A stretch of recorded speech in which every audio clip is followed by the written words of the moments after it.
Welcome to another late night session with iCkEdMeL. We're here to talk about Sophie Reeder. She disappeared in May 2017 right here in South Florida in Fort Lauderdale, a couple minutes away from me. It's reported she disappeared after 12:30 a.m.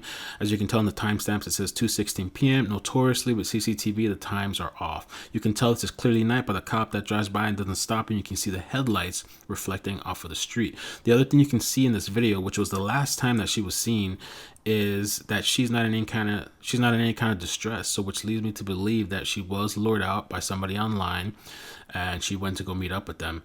So the reason this story is catching light in the headlines is because John Walsh has a TV show and it's called In Pursuit, and he recently aired an episode about this little girl. They're still looking for her. She was 15 at the time. She would be 17 now. South Florida has a serious problem, an epidemic, I would say, with trafficking. So in this video, we're going to show you a lot of pictures. I'm going to show you some news clips, and I want to bring a little bit of attention to this little girl that honestly could almost pass for what my daughter might look like when she's older. So I really feel for these parents. You can share this video, or I'll put some links down below, and I'll also put phone numbers that you can call if you have any tips, and just help spread awareness. I just want to know either way. If she's here, I really would love to have her back. Sophie's mother, Nicole Twist, showed us a photo of Sophie she recently found on the internet. It appears it may have been taken after Sophie vanished. It's been a little bit frustrating, but I just try to remain positive and hope that we're all on the same team. I want to see her. I just want to talk to her, say I love you again. Sophie's father, Patrick, made a public plea with police last year. At the time she disappeared, Sophie was living with her dad, enrolled in a virtual school. She had run away before. Her mother last saw Sophie Mother's Day 2017. She was acting more grown up, she said. The warning signs are there, and I would tell every parent, follow who your friends are with, follow the adults in their lives. Go on their Instagram, be very proactive. Cell phone's been turned off from the day one. No contact with anyone. There's no way that she is out there on her own. Rhodey doesn't rule out Sophie may be the victim of human trafficking and living far away. The only way this case is going to be will be broken is if we get a tip. I'd like to say to Sophie that no matter what has happened, no matter what you've gone through, no matter what you're going through, if you are still able to come home, we love you. We'll take care of you. I miss her. I miss her so much. I miss her every day. There was some progress early on, a house raided, but it went nowhere. If you have information on Sophie Reeder's disappearance, call Crimestoppers at 954-493-TIPS. So there isn't a whole bunch of information online about this case. I had to pull at least 4 different news sites and pull bits and pieces of information. So while I tell you the information, just take a good look at the pictures, have a good look at her. And also on Twitter, I see a lot of people supporting, retweeting, hitting like. If you want to share this video, or if you just want to share the link that I post in the comment section, do that. And well, let's get to this part. So she was 15 when she first went missing. She would be 17 now, and they said that Sophie Reeder was last seen walking away from her home May 19 around 10 p.m. Who saw her? I don't know. But the home, they say here, I guess the address was 1308 Citrus Isle. And the reason I say the address, I don't know that they currently live there or not, but it could be important for maybe neighbors at the time. Maybe somebody saw something, maybe this was the person that saw her leave at 10 something, or I don't know, I have no idea. And the other bit of information before we go on to the next thing is they say her hangout was Stranahan High School. I've heard of that high school. It's pretty popular high school here. And this is where the footage, I believe, comes in at May 20th. And I believe it's the late hours of the morning, after 12 a.m. or something. The surveillance video was recorded in Fort Lauderdale on West Davie Boulevard between 100 and 400 block the night she vanished. There's reports that she was a troubled teenager. As mentioned before, she ran away once, which, amongst kids, young kids, it tends to happen. Sometimes kids might run away. It's also reported here that she was attending a virtual school from her bedroom at the time and spending a lot of time on her computer. And this is one of the warnings that the mother said. My daughter's only 2, so I haven't gotten to that phase of, a teenage kid on the internet and all that stuff. the mother was warning and saying that you really need to look into what they're doing, what friends they have, and what's going on, and all that kind of stuff. She said she saw signs. Police say searches of the internet history lead them to believe she was led away by a trafficker. So I guess she was on the internet. They must know something obviously we don't know. They checked their browser history. I guess they weren't able to track exactly who it was. People are saying it was a male. I saw some news articles. And maybe this person was hiding their identity by anonymity.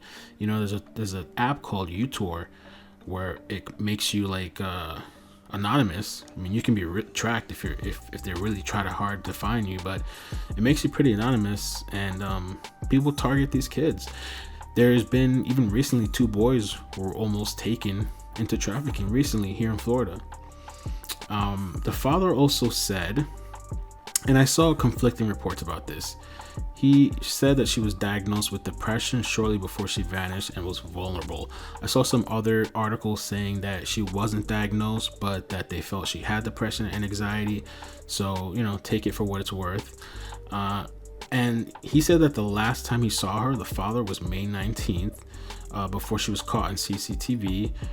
He went to check on her at 12:30 p.m. And he says here in quotes, she was up. He said, then that was the last time I saw her. So it seems like, she's somebody that didn't go to school. She went to online schooling, homeschooling, virtual school, and, a lot of time in her room probably, and on the internet, which can be a really dangerous place. And there's people, predators, looking for kids, searching under fake identities, fake profiles. There's people that try to scam people. It's a really dangerous world. And this is the conversation that I had with my friend Crystal and some other people the other day about age of consent, that young kids can be easily manipulated, So, man, share the video, share the links. Let's try to see if somebody might spot this girl somewhere. They suspect trafficking. My thoughts, it could either be trafficking or one person that could, maybe have her locked up or something. I've heard of stories of, there was this one guy, I forgot who it was. He created like a dungeon in his house, like in the basement, like a soundproof thing. Like, I don't want to, say all kinds of craziness, but I'm just saying it's a possibility. I've heard of stories of, girls or women being held captive, so, hopefully this will bring some awareness. It's a dangerous world, man. There's people targeting your kids, and I'll go into one more subject, I guess, before I end this video. Is like the government sometimes protects some of these people too, man. I'm not gonna say all, but when it affects their interests, like if you look at Jeffrey Epstein, which I've talked about a couple times, the guy had an island for kids and for adults to go there, and he also had some stuff going on here in Florida. And they gave him a pass. He got like a 1-year probation or something, and the government decided to seal the case. And the reason I feel like they sealed it is because there was a lot of prominent people on that list, on that roster, that was flying to the island and seeing all these young kids, boys and girls. Hopefully they find this girl, and just makes me even more paranoid as a parent. I'm always being vigilant. I'm always paranoid. I'm always careful, even in the parking lots. It's happening a lot of times in parking lots where somebody will run up behind you, or woman or guy. You're very vulnerable when you're putting your child in a car seat with your back turned. So there's just a bunch of stuff. And I hope they find this person or people or whatever it is. I feel like I should also make a notation that Sophie was last seen wearing a black shirt and black shorts. And like I said earlier, she's known to frequent the area of Stranahan High School. Who knows where she could be, man? She could be South Florida, or it could be in another state, or, who knows, even another country, man. So if you guys could share it, or just at least share the links, below when I post it. I think it would help, and I think the family would probably appreciate it. And with these things in the media, you really have to strike while the iron's hot, while you're catching the story, and the story is getting light. So now's the time, to bring awareness to the girl, and to maybe, somebody out there knows something. And also, the tips are anonymous. You know, there's that whole no snitching concept for some people. You know, this is a little girl, man. Our children are under attack. They're coming for our kids, literally. You know, and it's to the point where we have to stand up. We have to take action. If you see something happening, you know, to a child, you have to step in. You know, I mean, look at the cop car that drove by her and just went right by. You know, there was one time that I was in a really bad situation years ago, 2010, my craziest year of my life. I'm not going to get deep into it. I don't want to sidetrack too much, and we're at the end of this video, but I was in distress and I literally tried to wave a cop down. This was in Overtown, and the cop just kept going. You know, I had to figure it out on my own. Crazy situation. So, like, you know, we really have to protect our communities, the children. You know, it's hard to say because we're all so disconnected and connected at the same time. It's kind of crazy because of social media, you know, but it's just wrong. And there has to be somebody out there that knows something. You know, I couldn't imagine how I would feel as a father, this happening to me. I can't even fathom it. You know, I'd go crazy. I'd be searching every night. I'd be driving all over the road. I'd lose myself. I really would. You know, so all it takes is a share. You know, you don't even have to share this video. Share the link, share a picture or something, you know. All right, so I'm gonna get some rest. Super tired. Have a good night. Let's find this girl.